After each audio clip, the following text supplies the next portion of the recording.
Hello guys, good to see you back. Once again I am back with a new tutorial related JavaScript.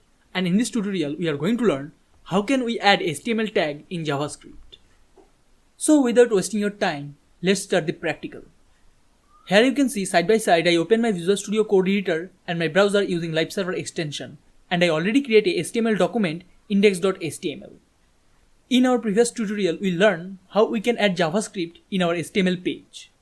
But in this tutorial we are going to learn how we can add HTML tag in JavaScript. Here you can see there is no space between hello world and I am add one. It's print both the document in one line. But I want two different lines for these two objects. For that we can use break tag from HTML. So after hello world I'm going to use this tag br.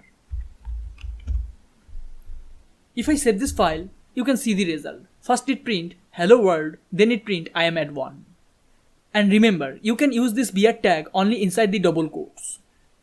And if I use multiple br tag, let me show you br and then save this file. As you can see, it skipped another line. And now I want to make our second sentence italic. For that I'm going to use I tag. Let me show you. I. This is our starting tag, and after add one I'm going to type our closing tag. If I save this file, you can see the result. It converts our sentence italic. I want to say you can use any HTML tag inside the double quotes. Now the question is, why we use this HTML tag inside the JavaScript? Because JavaScript can create content dynamically. We can use this tag with particular JavaScript events. Suppose you want to make your content bolder using one click. In that case, you need to use JavaScript. So in our upcoming tutorial, we are going to learn how we can use this tag in a proper way.